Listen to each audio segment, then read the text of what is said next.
Bonjour et bienvenue, je suis la libraire à domicile dans la Chambre jaune et aujourd'hui je vais vous parler d'un livre, ça va être compliqué, un livre de la rentrée littéraire qui s'appelle Elle a menti pour les ailes de Francesca Serra, ou Serra, je ne sais pas, chez Anne Carrière.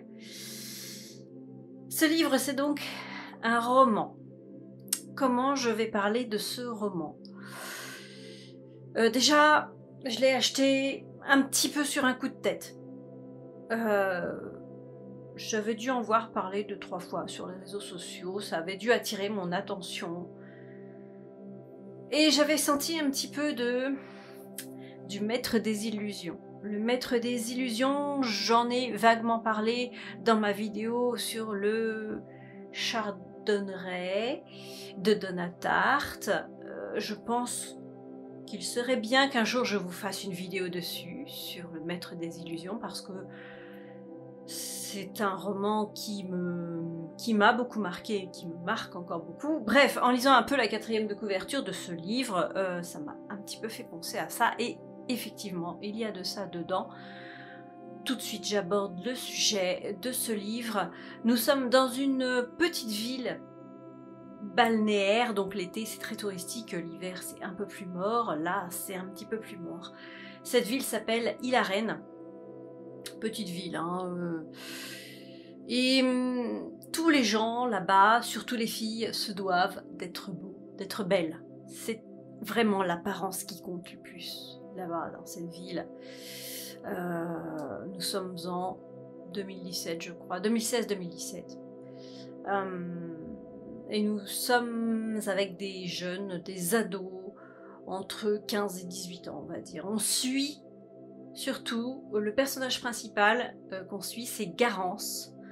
Garance qui est une jeune fille de 15 ans qui vient de rentrer en seconde, qui fait de la danse classique. Sa maman est professeure de danse dans une école de la ville, une maman très stricte, assez sévère,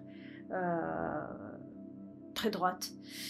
Et Garance, eh bien c'est une ado de 15 ans. Garance, elle danse, hein, parce qu'elle a appris à faire ça depuis toute petite, parce qu'elle veut faire plaisir à sa maman, parce que sa maman est un peu tout pour elle, mais à 15 ans, on se découvre un petit peu, et on se redécouvre un petit peu.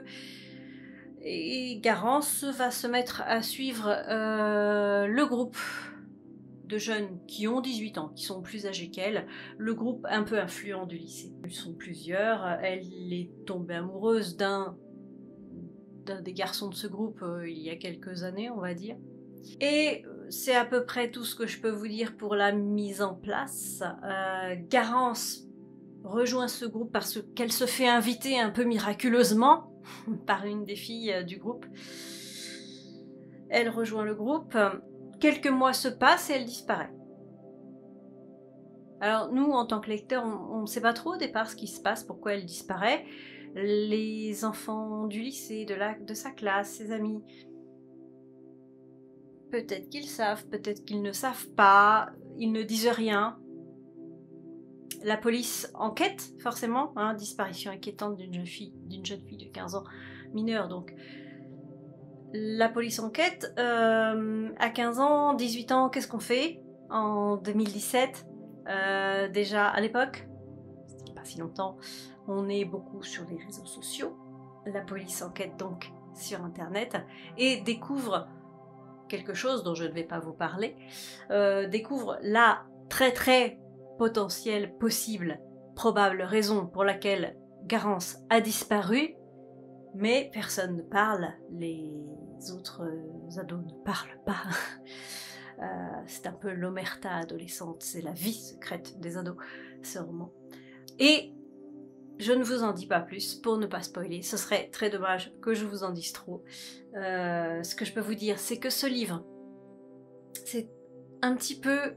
c'est un contraste, ce livre.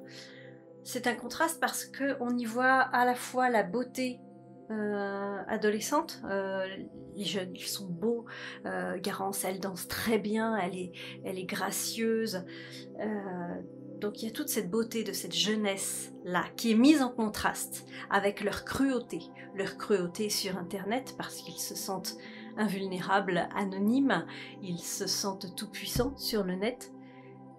Et donc ce contraste-là, beauté-cruauté, est très bien retranscrit par l'écriture de l'autrice, qui utilise aussi bien, et quand je dis bien, c'est très bien, elle utilise très bien les différents niveaux de langage, que ce soit le langage un peu 2.0, le langage, vous savez, le langage qu'on dit SMS, les gamins qui écrivent très vite sur leur clavier ou sur leur clavier virtuel de téléphone, avec des tas de fautes et on comprend rien à ce qu'ils racontent, et il manque des mots, et le langage SMS, entre guillemets. Et à côté de ça, on va avoir des passages, c'est de la poésie pure, quoi. C'est, je veux pas dire lyrique, mais c'est littéraire, c'est beau, c'est... Et on navigue comme ça, dans tout le roman, on navigue entre ces deux niveaux de lecture, et ça en fait quelque chose de... Voilà, qui nous englobe, parce qu'on est vraiment purement dans le réel et dans le contemporain, et on sait qu'effectivement ça se passe comme ça, cette vie cachée des ados, et que ça peut se passer comme ça. Mais en même temps, on est dans une œuvre littéraire. Et c'est un peu, je vais pas dire déstabilisant, parce qu'on attend que ça, hein. Quand on lit un livre, c'est un petit peu pour ça, pour s'abreuver, pour goûter un petit peu ça, les mots, les phrases, les tournures. Et là, on a un panel complet. On a un panel complet de ces niveaux de langue. Et ça retranscrit vraiment très bien tout ce que l'autrice veut dire. Je ne sais pas si je suis très claire. Donc ce livre, ça reste quand même, parce qu'il y a des passages un peu rudes, cruels, comme je disais tout à l'heure, et beaux aussi. Il y a des passages... c'est un peu aussi un roman initiatique. Ceux et celles qui le liront comprendront pourquoi je dis ça. Roman initiatique, ça m'a fait un peu penser aussi à dans les années 90, il y a eu un film culte, Trainspotting, je ne sais pas si vous l'avez vu, ça m'a fait un peu penser à ça, alors pas du tout pour la drogue, mais il y avait de ça en fait, c'est une culture d'une génération en particulier, une génération qui a tendance à se déliter et qui voudrait en sortir, qui voudrait sortir de ça. Ça m'a vraiment fait penser à Trainspotting. Voilà, je ne sais pas trop quoi vous dire plus sur ce livre, à part lisez-le. Et j'espère que je vous ai un peu donné envie de le lire. Je ne veux pas dire que c'est un ovni, parce que maintenant ça ne veut plus rien dire, un ovni littéraire. Voilà. Mais c'est une histoire contemporaine, mais tellement bien écrite et décrite. Je ne peux que vous conseiller de lire ce livre. Elle a menti pour les ailes, et en plus le titre est assez sympa. Et il y a une explication pour ce titre dans les livres, qui vous fera rire sûrement ou pleurer, je sais pas, parce que le titre en lui-même a une résonance, ouais, a une résonance sur plusieurs parties du livre. Et là je peux pas vous expliquer pourquoi, vous le saurez en le lisant. Si vous avez aimé cette vidéo, vous savez ce qu'il faut faire. Il faut commenter pour me le dire.